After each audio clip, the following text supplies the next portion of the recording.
Hi, I'm Nikki Felbert. I'm a filmmaker and continuous seeker of life's truth and natural magic.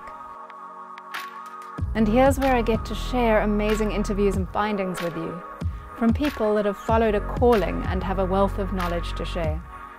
Candace, thank you so much for being here. Candice Mostert is the founder of Waste Ed, and she has done phenomenal things with waste, bringing Ecobricks into South Africa. Tell me a bit how you got into recycling. Is that what you studied? How does it work, and how have you started to make a living from waste management?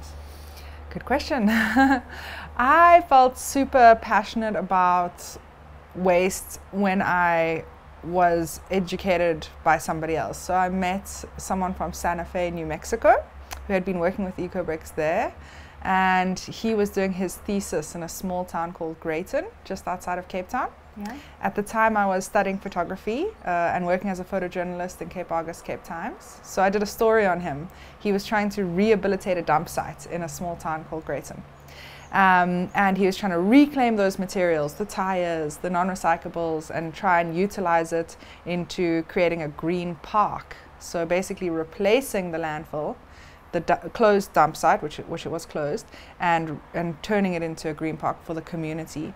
And he was a music lover, so he wanted to bring the community there, throw a big bash. We called it the Trash to Treasure Festival, and play music on that site and basically just give life to that site again, which it had just been abused, And I loved that idea, so I did a story on it initially for the Cape August, Cape Times. Yeah. And then I was just in that place in my life. I was 20, I really got on with Joe, and we just decided, let's do the festival together, and I could leave the newspaper at the time. And Joe and I threw the first Trash to Treasure Festival in 2012.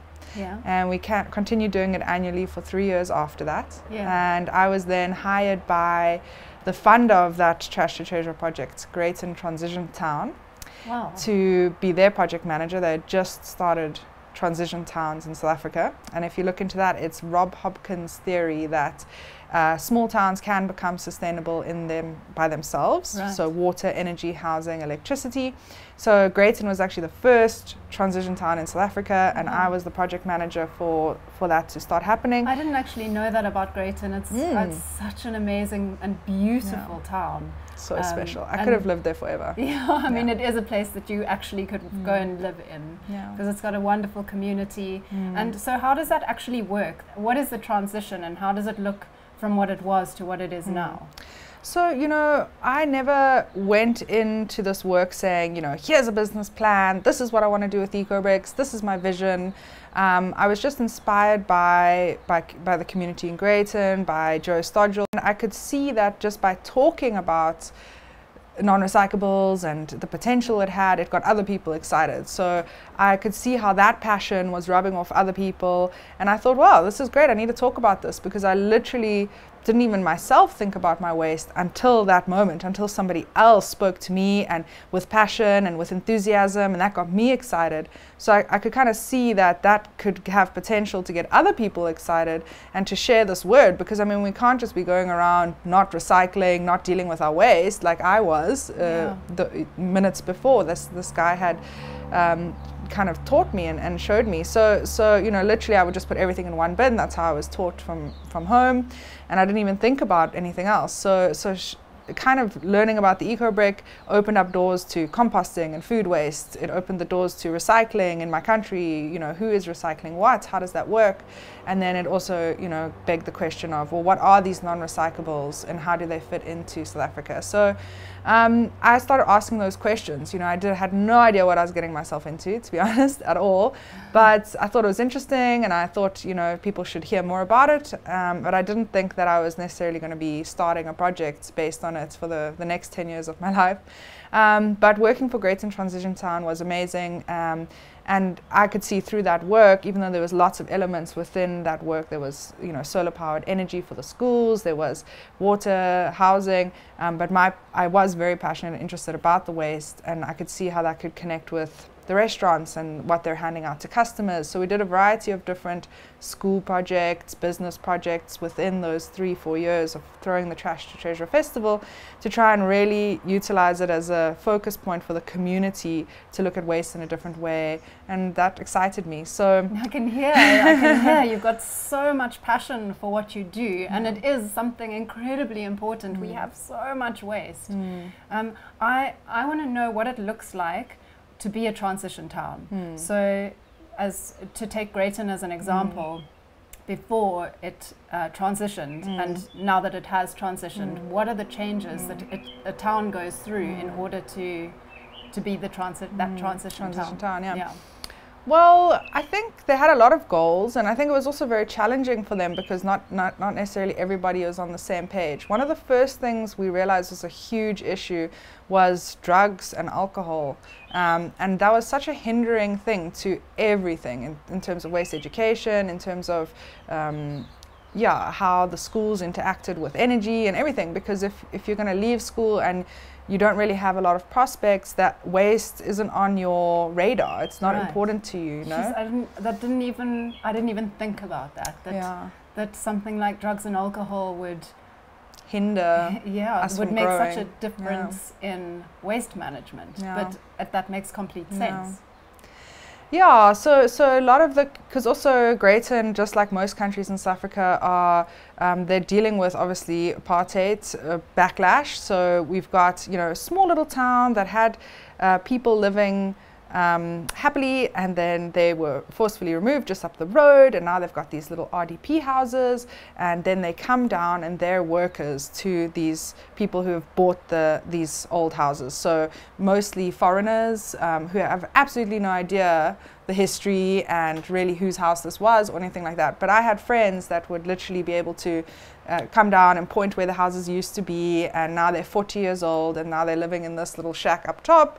And so that was one of the big kind of issues. And then what's happened with drugs and gangsterism is that it's actually a lot easier to control in small towns. To control a gang in a small town is easier than a big city kind of situation. So you find that there's a lot of corruption, and it's very difficult to kind of deal with there's bigger drugs. It's not small drugs, it's big drugs, and prostitution even, and things like that. So unfortunately, we had to really look at that and say, how could we deal with this as well as the waste, and provide opportunities for people. And there aren't a lot of opportunities in a small town like Greyton. You can become a gardener, you can become a maid, you can become a cashier at one of the shops, there's only one little garage, so you can become a garage attendant.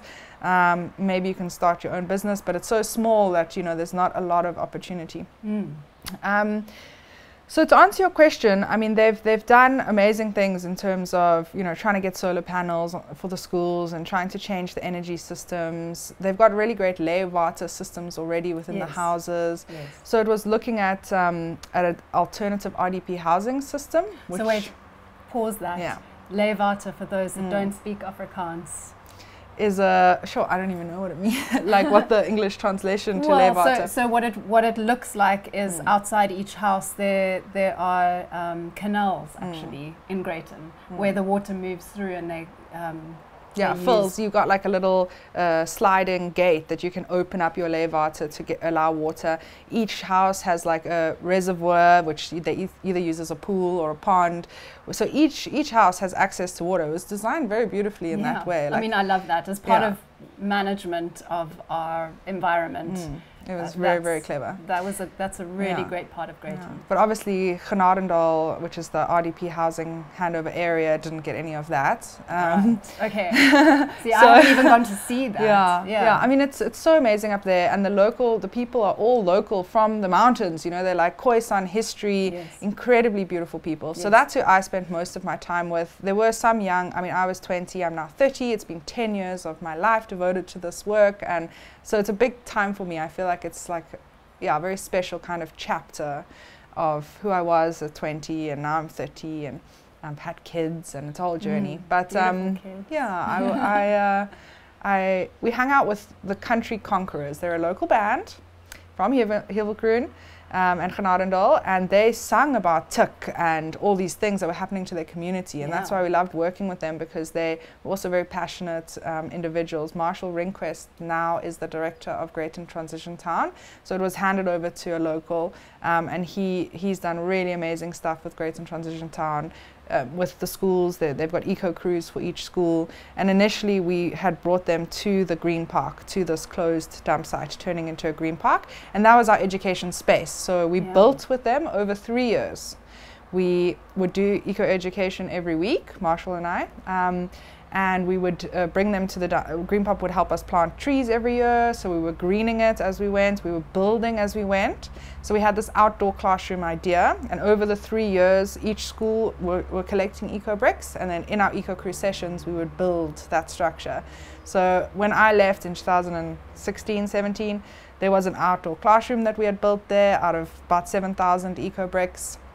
And we used the local community to help us build it. I mean, they were already builders themselves. I was actually living in a straw bale and cob house. Yes. Nikki Vernon was the director, and she had built these structures with some of the local community on her farm, which is a great sustainable building method.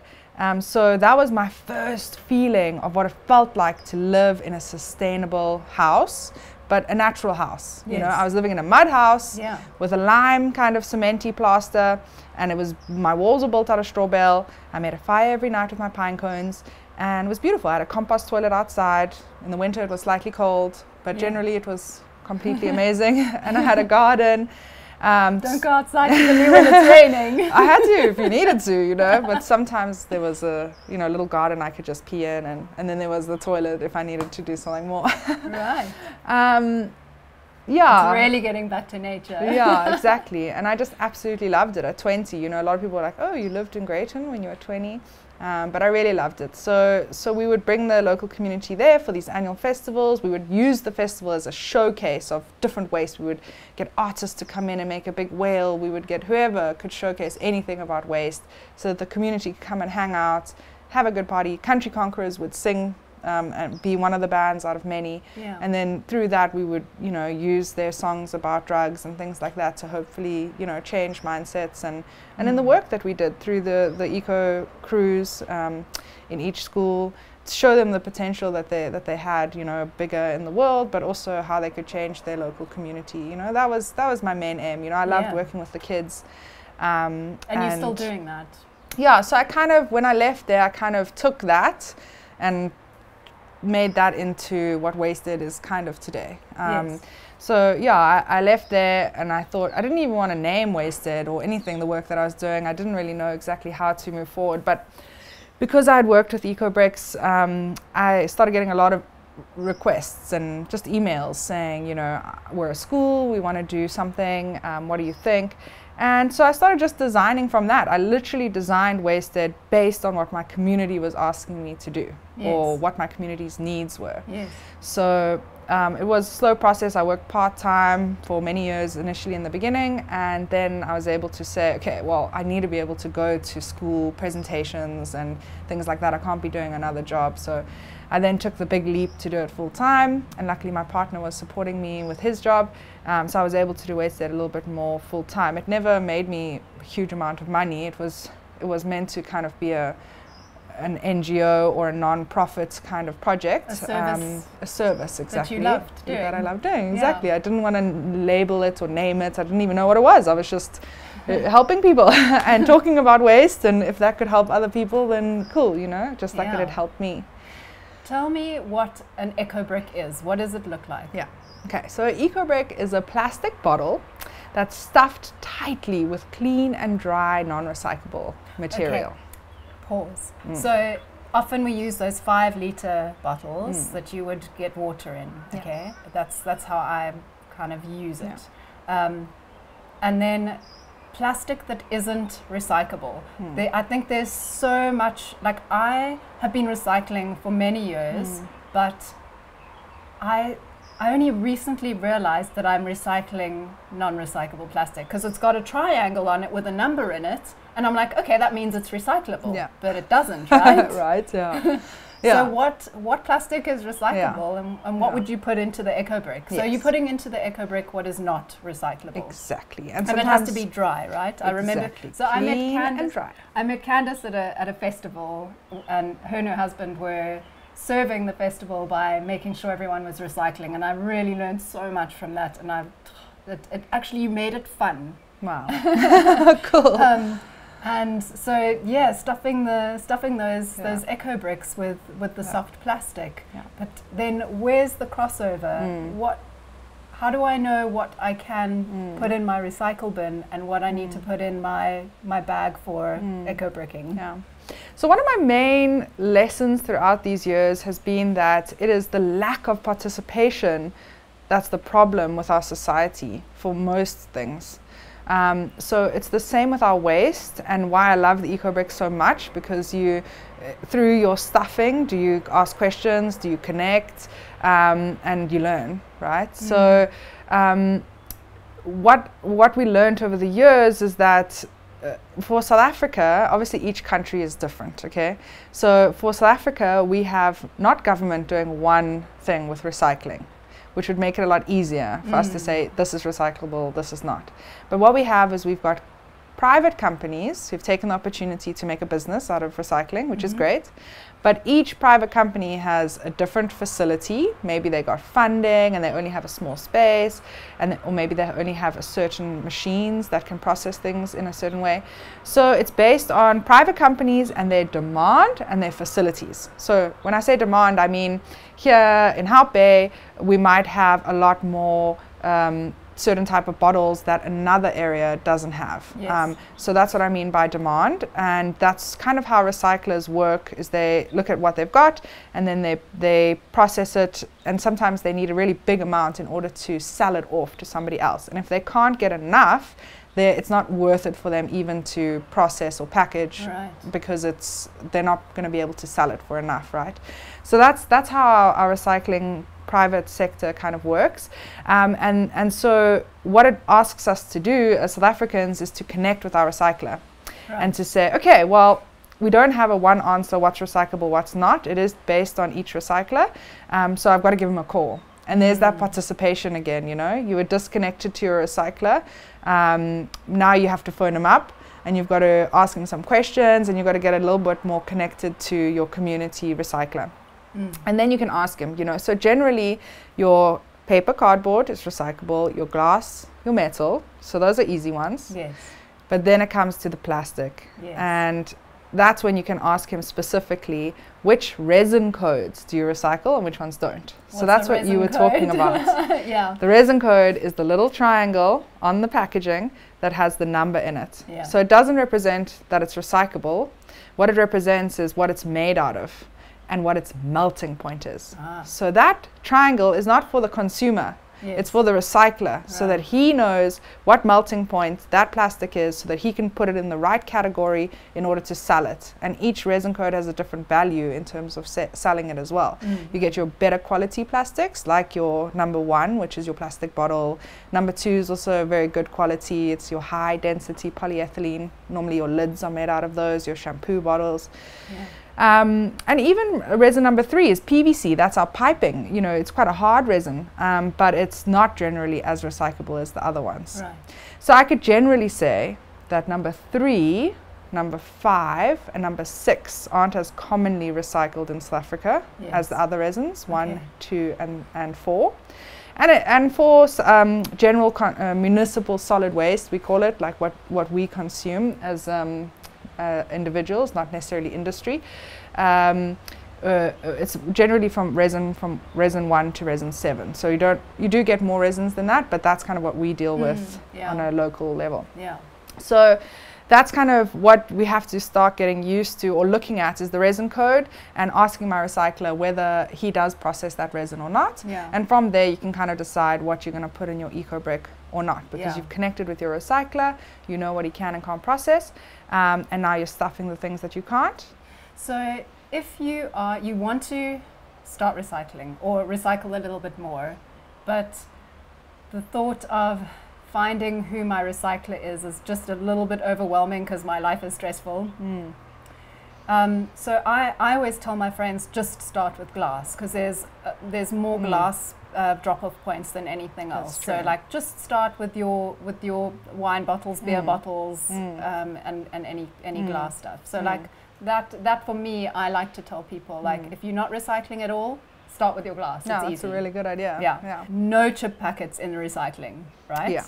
No chip packets, unless it's a paper one, but that's very rare. Yeah, very rare. Maybe at a market. Yeah, exactly. And then so what I've started to I've just started to realize is to put any soft plastics into the Ecobrick. Yeah, again, the resin code, like for example, resin number 4 is normally what our beer bottles come out, the plastic that's around our beer bottles, our ice packets, that's number 4 as well. It's a really good hardy plastic, and it is quite recyclable, you know. So the thing is, you don't want to hinder the recycling industry, because the recycling industry is already struggling so much, you know. So I think, you know, we should recycle as much as we can. Yes. And the Ecobrick should really just be for these things that just are outright not recyclable, or like chip packets. Exactly. So that kind of fits more into a multi-hybrid packaging, where it's got more than one resin or more than one material. So the chip packet has, it looks like a metal inside, but it's actually just a different resin. So it is all plastic, but it's got different resins, and that's why it's so impossible to even separate it. It's like Tetra Pak, which is those milk carton bottle. It's got a metal inside, a cardboard outside, a plastic layer outside. So that wasn't recyclable for years in South Africa. And I think it was like 10 years ago now, or 7 years ago now, that some companies started recycling Tetra Pak. But again, that's a question that you've got to ask your recycler. Do you process Tetra Pak? And he might say yes, and he might say no, you know. So it is tricky, you know, and that's why we do this work, to try and help people through this process and help them. Will you find that most recyclers, if you put most of your hard plastics, not the plastic that covers your vegetables, because that's super soft, and that would go into your Ecobrick, but if I put what I'm not 100% sure, I can't remember the numbers, and I'm just going to put it in my recycling bag and take it, so that they then will they Ecobrick things that they can't recycle, but they will then sort it. Most people they'll sort it, and each recycling depot or recycling company will dump a certain amount. So for example, a small company that I know of dumps about 3 tons a month. Whoa. And that's if things are contaminated. That's number 1. Is a very big thing. Is that if it's dirty. If it's dirty. So if it hasn't been washed. Exactly. So you obviously don't have to wash a chip packet. You know, that's somewhat dry, and you can just make sure there's not really much chips left in there. But if it's a hummus container or something that's got wetty liquid in there, that's what you've got to clean out. Most companies will throw that out. Most companies will throw it out. Some of them do have washing facilities, but especially the water use in Cape Town, most of them don't.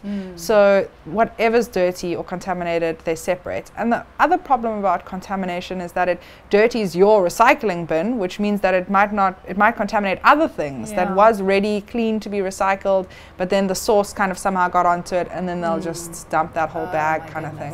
So, and do you have data on the use of water to clean something and recycling it? Is it worth using your water? Because you know, in Cape Town we've had water issues, and I know in a lot of cities around the world there's water issues. Is it worth recycling if you have to use a fair amount of water to clean out something oily? It's definitely worth it, because in the long run it's going to be sitting somewhere creating a lot of problems for that environment. And all you've got to do is just utilize your leftover dishwashing water. So that's what I do, is I fill up my basin, I wash all my dishes, and then that dirty water at the end, that's what I use to rinse. So I basically treat my recyclables and my non-recyclables that are dirty as a dish. And I clean it at the end. And then I don't have to use any extra water, just utilize the washing water for my dishes. I mean, a lot of people have dishwashers, but they still then, I mean, I know a lot of people that you've got to rinse before you put in dishwasher. Put it in it. Most people, I think, do that.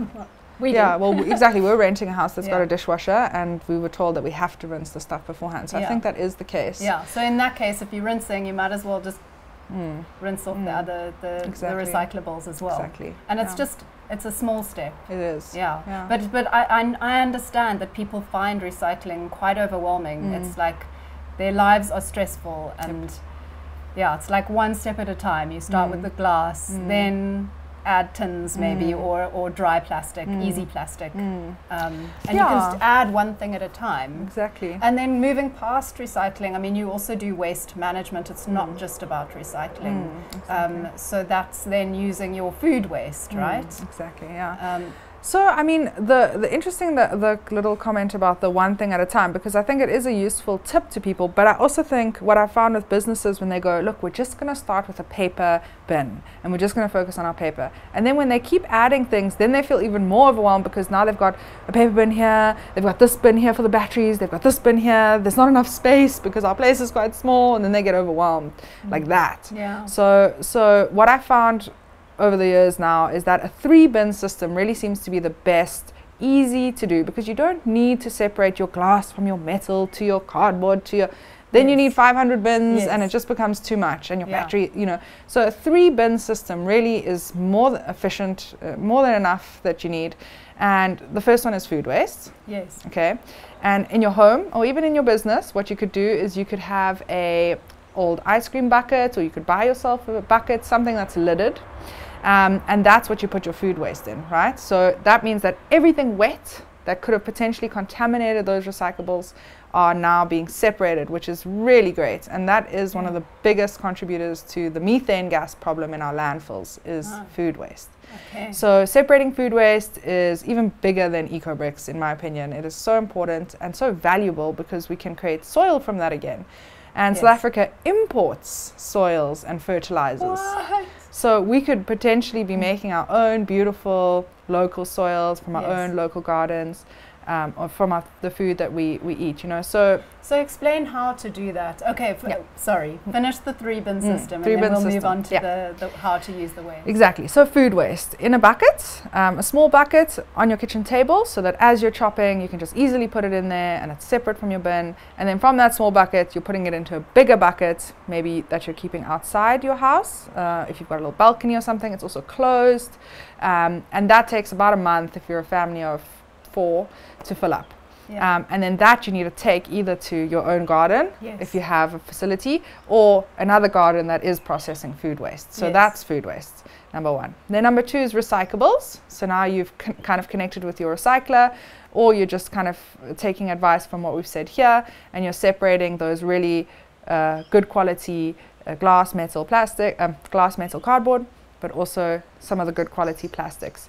And they're clean and dry because you've rinsed them with your dishes. And then you're left with these non-recyclables. I also call them bits and bobs, because it's mostly the smaller things that are hard to identify or like put in a category. For example, a broken hair tie, a broken bra strap, synthetic pantyhose, like all these kind of really random bits and bobs, the head that broke off your child's Barbie doll, those types of things, the dog ball that he ate up into tiny little pieces, those are the little bits and bobs that go there that would be forgotten in a recycling system.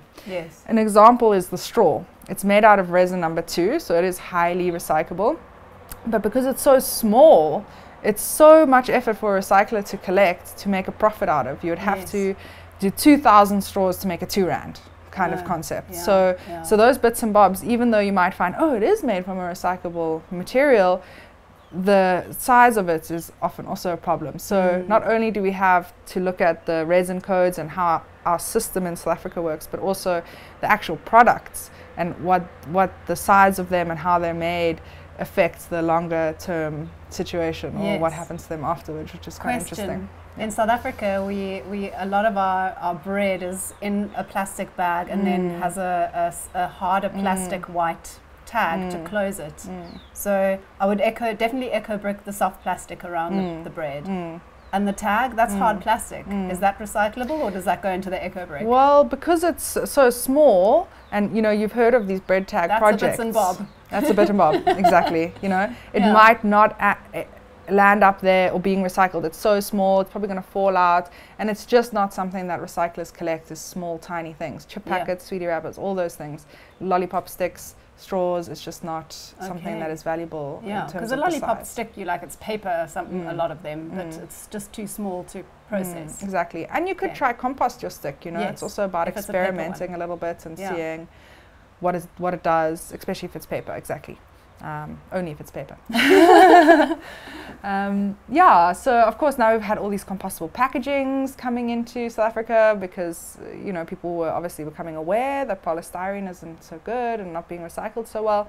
But then it also posed this question, okay, well, how are we meant to compost it? We don't really have a formal composting system in our country. So it's exciting to see that obviously the city of Cape Town has been looking at less food waste to landfill, and that hopefully is creating momentum for businesses and schools to also look at their food waste, because that's really going to be a nice big chunk. I think it's something like 60% of our municipal solid waste is food waste. So it is a really big chunk, and then that separates all that contamination, wet stuff, for everything else to be nice and dry and ready to be recycled. Yeah, and like you said, that food waste is creating methane, which is an issue. Exactly. A pollutant in our atmosphere.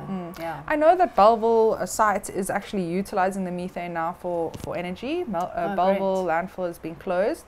Out of the, because we have 3 landfills in the Western Cape, and Visserhoek, the Muizenberg Coastal Park one, and then Bellville was actually our biggest one, and now they've closed it, and they're collecting methane from it as an energy source. So that was quite interesting to learn as well. I watched a documentary on dairy, and the one farmer said he was earning more money from methane than from milk.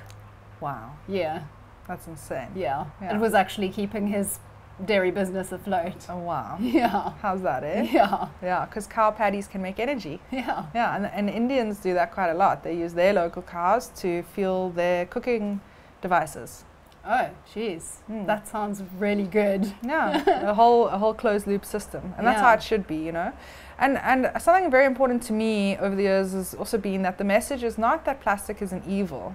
It can be utilized, for example, in hospitals to save lives, which we love and we appreciate, So I think it's to change the mindset that, it's not that we're trying to completely cut out plastic in our lives and it's this evil. There are pros and cons, and within a hospital environment, it's great. And perhaps in a straw situation, it's not so great, So I almost wish we could just look at each and every packaging as a united nation and say, okay, this one doesn't serve us out. This one serves us. This one we can do this with, And in my mind, that's kind of how I would try and separate the products that aren't working and the products that are working. Yeah, and I mean, we as consumers can avoid the products that aren't working. Yeah, and that's what the Ecobrick kind of asks you to do, because as you're stuffing, you're going, okay, is this recyclable or is it not? Okay, it's not. So why am I still buying it, For me, the Ecobrick is meant to be a goal setter and a tool to connect you to this waste and now help you set goals to phase these things out, because it is emission stuffing it, And so the idea is that it's a temporary solution, and that we don't want to be doing this forever, because we also don't really want to be living in plastic houses either, and we'll talk a little bit more about that. Yes, that was actually one of my questions. Around the eco-bricking, and then you're using those eco-bricks to create housing structures, which there's a whole load of... Yeah, so there was a lot of stuff online about that over the years and I think that came because of South America and Guatemala and Indonesia, because they had built some houses or some structures. There was Hug It Forward. They had built 7 schools within a few years with the Ecobrick method. There was ecobricks.org, which is Russell Mayer from Canada, who founded Love in Indonesia, and he's been working there over the years and built a few structures. But besides that, there hasn't been any houses that have been built out of ecobricks. And it was always a question for me, in terms of long-term, having to test these things properly before building larger structures. And in any way, as I explained my experience living in that beautiful cob and straw bale house, there's such amazing alternative natural building methods that are still modern and cool, and you know, they're not like those lovely curved lines in the building. Yeah, which is beautiful. It doesn't even have to. I mean, a straw bale has straight lines, but cob does normally lend to a curved line. But for me, that inspiration was more that, you know, the potential that sustainable natural building methods had for housing and for bigger structures compared to the high CO2 emissions of cement. Is one of the biggest CO2 emissions in the world is cement production. Oh my goodness. So this was also stuff that I just learned over the years, you know, and started going, wow, okay, so that's why people in Indonesia and Guatemala have been building out of cob all these years, which is the only way they've built with Ecobricks. For 30 years it's been going on in other countries. So you use the Ecobricks in between the cob walls, so inside. Exactly, so they're completely so that also covered. That keeps your building warm or in the winter, cool in the summer as well. Exactly, high thermal levels. So cob is a mix of sand, straw, water, and clay. So that's all that cob is. The straw is kind of the binder. It kind of keeps everything together. The sand is the strength that gives the structure strength. The clay is the glue, and the water is just the additive to mix it all together. And yes, so embedding your Ecobricks in that. So there's two questions we're asking here. We're sequestering waste, and how can we do that the best way possible? Like how people are burying nuclear waste, you know, they've designed these things, and they've thought about it, how best to sequester this waste that we're dealing with. And then the other question is the building of structures, and how sustainable are those structures from production to breaking down that structure. Because another big thing that we add into our landfills is demolition waste, which is also one of our biggest contributors to our landfill waste, is the breaking down of all our buildings and building new ones. And so rubble waste is not dealt with in South Africa in a circle system. It is just landfilled. So does that mean that you're using the Ecobricks just to get rid of our waste, or is it lending something to the building site or to the building that you're living in? And my other question, before I forget, is will that plastic give off some sort of pollutant into the atmosphere? Good questions. Yeah, so these are all the questions that I'm asking, that I think the world's asking, and partly why it's been such a slow journey for Ecobricks in South Africa, because we're the first kind of Western country that Ecobricks have kind of come into. So they've really just been used on a very grassroots level in small rural towns and communities, where it's really worked very well as a small holistic thing. You know, the school children are the ones that collect the Ecobricks from their rivers. There's a really big education aspect in that, and then for those kids to be building their own structures, I mean, that's what it's all about for me, in terms of a full circle, utilizing this as a tool not only to change our waste systems in our country and look at what are the problems, because we're connecting with it, but also teaching the building skills, teaching the caring skills with the children. So that's what I'm super passionate about, and what I've been inspired by.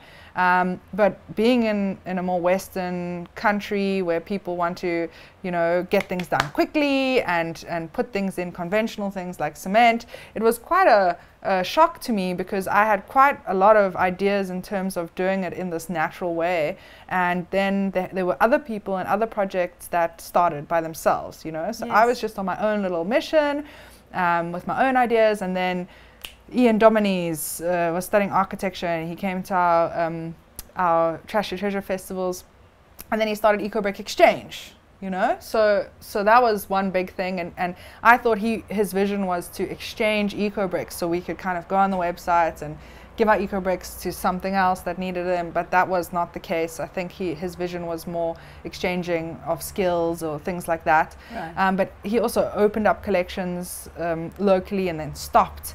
We had Pick and Pay open up nationwide, collecting Ecobricks. Oh, wow. But without really thinking about where would all these Ecobricks go. They only kind of looked at it afterwards, because they thought that there was enough projects for them to just pump the Ecobricks into. But along actually contacting these organizations as well as myself, they found, actually these are small local people that are just trying to do what they can, and that there isn't necessarily this big funding. And I think that was kind of, when you look online and you hear all these things, and from what it seems like, the word of mouth was that, people are building houses and they're doing all these things, so just contribute your Ecobrick, without really ever even contacting an organization beforehand. So many schools, unfortunately, we just have this naivety as human beings. We don't really think about it beforehand. So we hear from an auntie that there's an Ecobrick project. Oh, great, let's just introduce it to my school without contacting someone beforehand. So what you're saying is that they're not always used, the Ecobricks, but is it still worth making them? Well, I think, that's a big statement to say in this point of the conversation, because if you're an individual school and you decide, I want to make Ecobricks and I want to do something with it because of this person that told me about it, that's bad. That's not taking responsibility, because you haven't done your research, you thought it was a cool project, and then you jump into it, but now you're left with all these Ecobricks afterwards. But now that's giving the Ecobricks and this whole concept that has so much potential a bad name, because you didn't do proper research beforehand, And that's kind of what got me frustrated, especially with the schools, because, we had all this potential, or the Ecobrick has this potential to really be a full circle participation project that can really educate the kids in many ways. So, that's what I would like each and every school to do. And then they would utilize their Ecobricks if they said, right, we're going to make 300 Ecobricks to build this bench. Here's our funding to build this bench. We just need 7,000 Rand. This is how we're going to fund it, by having a civvies there, whatever it is. And we're going to make these 300 Ecobricks by using our grade 7s, grade 6s, and grade 5s. And they're going to do a project where they're going to look at what the top 10 items are that they stuffed, and we're going to talk about those and do a presentation, and then at the end we're going to build with our 300 Ecobricks as the end to our, that's thinking about something holistically, full circle. What's the end goal here? Or even the least thing would be to just phone an organization beforehand and say, I'm a school, we'd like to start making Ecobricks, do you have the use for them, before making them, and so I started dealing with a lot of people's started projects that they didn't really think about beforehand, and I literally felt like all this waste was on my shoulders. It was a huge weight, because I really wanted to see them used in this vision that I'd had before, and successfully. So I really, had a lot of pressure on me to try and help these people, these schools that had 1,000 Ecobricks that they didn't know what to do with now. And so I found myself a lot of the time taking on more Ecobricks than I could fund for. So, and that's what these small organizations were doing, constantly trying to get grant funding, so that we can utilize these Ecobricks.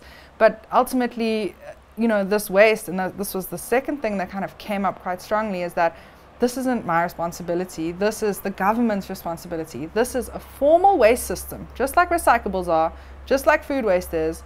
This is another formal waste system that has no formal system. And who does that fall on? It can't fall on small projects like myself to manage the waste of the entire public that is not recyclable. Otherwise it will just go to landfill, rivers, oceans. No problem. So you were saying to me earlier that even if those bricks aren't used, you're still minimizing waste by creating those Ecobricks. And you also help schools and institutions build benches out of them, so that you are utilizing them in an easy way. Exactly. So there was a lot of things we tried to do to help this. We tried to get businesses to fund schools and communities that didn't have the funds, because that's obviously one thing. You're a school, some schools have funds to do a 7,000 Rand bench and some don't. So we tried to link the business with the beneficiary. So we have a really lovely beneficiary list of communities and schools, and then we have really quite a lovely list of businesses who have contacted us and have become pledge partners. And so this has helped really nicely in the last few months to create this really nice pledge partnership program that funds a lot of the schools that don't necessarily have the funds to do that. But I think it's also on the group, on the individual to do something with it, because you can do things without necessarily embedding it in cob, which is one of the best ways to utilize them or to sequester this waste. And would it create some kind of pollutant if it's sitting in the sun inside the cob? Well, that's still something that we have to study. I can't say for sure, but I know if it is not exposed and it is sitting in a fully cobbed structure that's thick, you know, it's like it's a good few centimeters over that bottle on all sides, and then there's a plaster layer, there should be very little any toxins and leakages exactly coming out. So in cob, I can pretty much say that with certainty because I know the material quite intimately. But you know, you can look at a cement structure in itself and you can say, well, what toxic gases is that giving off? Even the paints that we utilize today.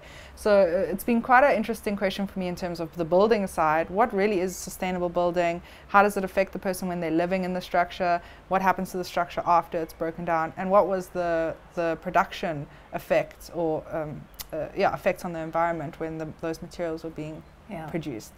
So we were kind of saying that even if you didn't do anything with an Ecobrick, you just stuffed this bottle, would that be a good or bad thing? So the one argument is that yes, it actually would be still a good thing because that 200 items that were stuffed into that bottle are now not flying around and landing up in the ocean for potentially an animal to get stuck in or eat. So for me that's a really good point, and I love that point. And I think that it's still worth making an Ecobrick even if you don't utilize it.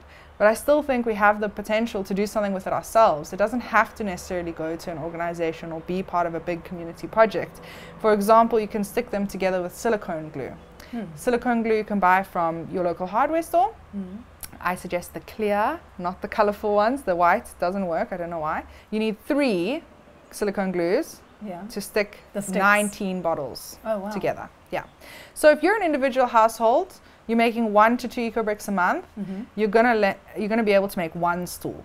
It's called modular furniture because you can actually stack them into each other, which is super cool.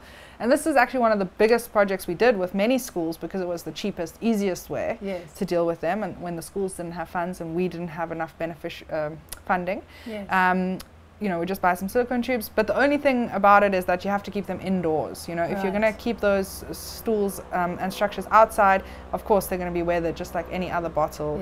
Within a year or 2, it's going to be brittle.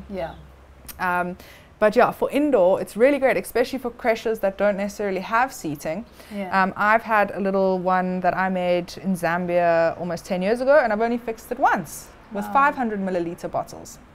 And they're really strong because of the hexagon shape that you make. So you make a hexagon shape, you can make quite a few, and then the idea is that they can actually stack on top of each other. So if you wanted to pack it away a little bit, or if you wanted to create a bigger table, then you could do that, or if you wanted to separate them and make small little stools.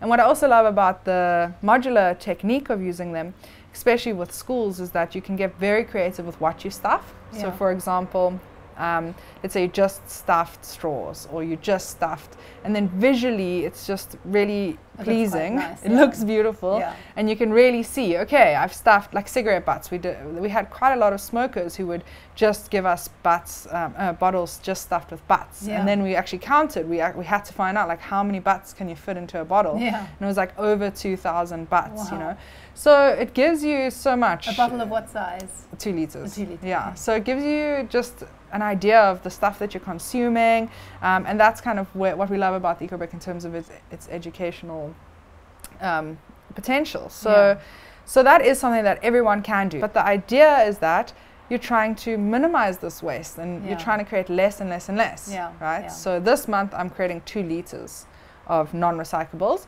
but I have identified 3 things that I can actually stop buying. That carrot packaging I can just get from the lady down the road who doesn't give me packaging.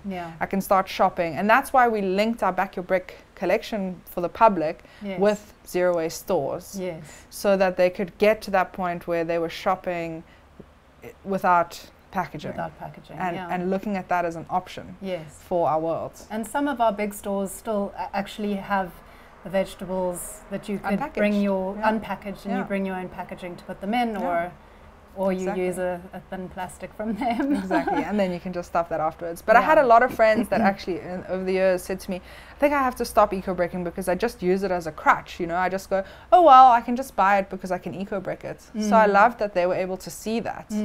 And so yeah, it really is just about just doing some inner work and just saying, you know, cool, I've got this opportunity here to look at my waste, and you might not be able to change everything, but you can definitely do pretty damn well and get as little as you can, you know. Maybe it's a 500 milliliter that you're doing every month or every second month. So I'd like to end on how you use your food waste, vegetable peels and juicing bits, and what do I do with that to create the soil in my garden? What's practical? If I do have a garden, if I don't, as you said, you can put it in a bin. But how do I then use that to create good soil in my garden? Yeah, well, if you have a garden and you can utilize your food waste, then you're putting a mix of your food waste with your garden waste, because you need that brown waste mixed with the green waste. And so garden waste is leaves, sticks, branches, and so you want to make a pile. If you've got dogs, you generally want to close it off because obviously they want to get in there, so you want to use pallets or something like that to make yourself a square in a corner somewhere. And then your bottom layer, you'll use nice big branches so that you want air to flow through your compost heap. So your nice big branches go under, and then you just pile it like lasagna, basically. You make a garden lasagna. I love it. And you can use ash, you can use straw, you can use a lot of other natural manure, for example, is also really great for your compost. It depends what you want to plant. And yeah, so it does take a little bit more exploring when you start composting, I think, in terms of really what you want for your garden. And maybe you don't have a lot of garden waste and things like that, so maybe you get a straw bale and you can utilize that as your mix. So yeah, you got to do a little bit of research, but you're basically making a lasagna layer with that food waste and that garden waste, and then that turns into, it takes about 6 months to turn into soil. And you do need to turn it every few weeks. You need to turn it, so you've got to come in with a fork. And so if I don't have a space to make a heap, can I dig a hole in the ground and then not like, obviously then it wouldn't be too deep because I've got to turn it, right? If you were burying it, it's not the best way to utilize the food waste, but obviously it's going to decompose and it's going to go back into the soil. But you wouldn't be able to access it again. That would just be like, I don't have any other solution right now, but it is going to decompose in there, and that's that. You know, you cover it up, and that's not normally a way of composting in that way. So I think composting is the actual transition from one type of material into a usable soil. So what I love, though, even though that's really, you know, what you can do on an individual level, not everyone has that potential or that opportunity. So what's really exciting is compost community gardens. And if anyone ever has seen a Oranje City farm market, not the market actually, the farm itself on Orange Street, it is the best example of what can be done in our country. And it's been there for 10 years now, and it hasn't been copied yet or, you know, done anywhere else. But it's got so much potential. Have you been there? I have. It's so beautiful. When my daughter was younger, we used to go play there. Oh, it's so special. So I went to St. Cyprian's actually next door. But we lived in Tamboerskloof and we didn't have a garden, and so we started using that bucket system. And it even has potential for making money because people pay for their bucket up front, so you pay 100 Rand a bucket. I think they've changed it now. I think they do 100 Rand every 10 buckets. So you get a card and then you stamp your buckets. When you've got 10, then you pay another, because they need to pay the guys that are working in that garden, obviously. So it's quite nice. So that has an opportunity right then and there. Let's imagine every community. Just explain what that is. So you get a bucket from them and you pay for that bucket. And then you fill that bucket with your food waste. Yeah, so you're looking at a big 25 litre bucket. That's what I was talking about, having outside your house or on your balcony. So it's not your small little bucket in your kitchen that you use every day, because you want to rinse that little bucket out. You don't want it to get stinky or anything. Every day or every second day, you're emptying that out into the bigger bucket. and you're cleaning it, so your kitchen's Okay. nice and clean. Okay. So it's that full bucket of Yes. waste that you've been collecting over the weeks that you're taking to the community garden, you're emptying it and rinsing your bucket out. That's what they do now. When I first was there, you would just swap a bucket. You would just get Right. another clean one in exchange. But what they found was people were actually quite attached to their buckets, and the next time they wouldn't get their same bucket, and they were like, all like, so I thought that was so interesting Yeah. in terms of community feedback. Yes. So now it's you put out your own compost, you rinse your own bucket, they've got water there, and you take your bucket back. Okay. And then you do the same. So Fill it now, up, take it, dump exactly. it, So just bring it home. imagine each community had a community garden, okay? They were providing organic, amazing food for their community. They were also accepting the food waste from their local community, turning that back into soil, good organic soil, to feed back into their good organic garden, to then feed the people again with that good food. That has been grown from high nutrient soil. Exactly. Yeah. And then it's just going back and forth, because now you're eating the really good veg and fruits coming from the good soils, coming from the good seed, and that good food waste is going back into the bucket, back into the soil, and so it goes. So for Amazing. me, that is it. Every community needs a community garden that's I love providing it. them food, accepting their food waste, and if there could be a waste to resource center there too, then that would be the best. And Yeah. that's what I saw in Zambia, in our work in Zambia, because you would have these beautiful communities, and then you'd have near each community one big pile, and then the government would come and clean that up. That was where they would take their waste, you know? Yeah. So just imagine that pile where it was easy for people to walk and dump their stuff anyway. Yes. That place became the waste to resource center. Yes. That was a garden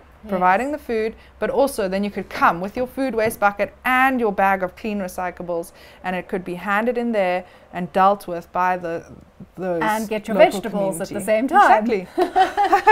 That's a I've beautiful got a lot of vision. ideas. Yeah, no, that's a very, very beautiful Yeah. vision, and it's very doable. It is It doable. definitely is, yeah. Yeah. Even if it's just for the food waste. Yeah. But definitely for the recycling, because even in South Africa, for our townships, in Zamietu, for example, in Hape, has 26 blue containers. So each township gets a variety of containers, mostly blue, and then they get a blue bag from the government, and they must fill their blue bag and put it in that container.